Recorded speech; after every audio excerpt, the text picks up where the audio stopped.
He says it never should have happened. This devastated father of two young boys who were killed in a wreck in Fernandina Beach. Feeling just like my heart was ripped out. I wasn't really thinking at that time. I just kind of broke down. And a chilling message from the boy's mother, who was the driver and who state troopers say had alcohol in her system when her SUV struck a utility pole Saturday night. The boy's father, Andrew Bird, tells News 4 Jax he has been in a custody battle with Tonya Capallia Eason for years. He says their young daughter remains hospitalized with her injuries from the crash. And right now the couple is in court after Bird filed an emergency motion to get custody of his little girl and their brother's remains. Channel 4's Denise Harris spoke to Bird before the hearing. Denise.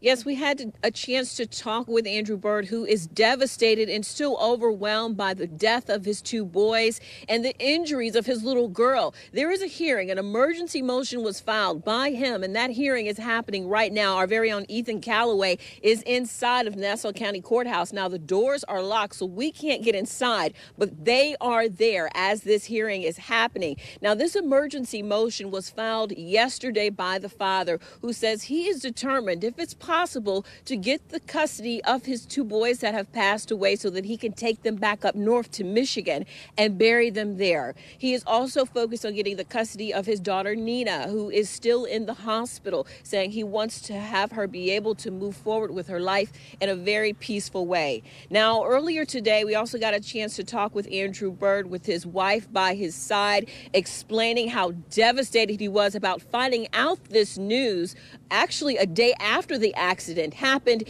and saying how he immediately rushed all the way from Michigan to be here with his children. Words are not enough to express Andrew Bird's pain. Terrifying.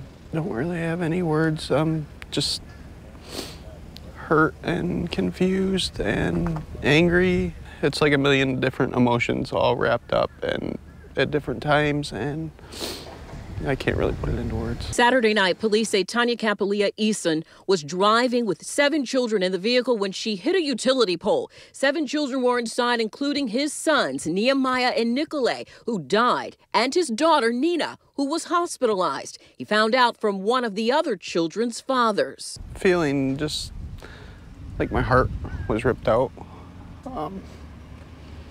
I wasn't really thinking at that time. I just kind of broke down. Bird told us he was not able to see his children because he and Tonya have been in a custody battle for at least the last 2 years. That began in Michigan, where they both used to live. He has since gotten married with his wife by his side. Bird says he finally saw Nina Monday night, days after Saturday night's accident. She's stable. She's up and bouncing around and full of energy. We do have that to be thankful for. I haven't heard anything on my boys yet. Now he waits to see his 2 little boys that he will painfully have to plan funeral arrangements for. Just the first step of getting the boys back to Michigan and getting Nina back to Michigan. Our main focus right now is on Nina, obviously, getting her taken care of. She's going to have a long road as well. That's the first step. Then we'll work on saying goodbye to the boys. Andrew told me that he saw Nina today in the hospital. They had a chance to spend a lot of time with her, and that she is doing okay. She has that bright smile that he's used to, that he loves from her. But right now, the other devastating factor of this is that he has to plan a funeral for 2 of his little boys that he never had a chance to say goodbye to. Right now, family in Michigan, they have created a GoFundMe page for the family, for Nina, any expenses she may have, and also for the 2 little boys. But that hearing, we are still waiting to hear back on what will happen with regard to that hearing that Ethan Callaway is in right now.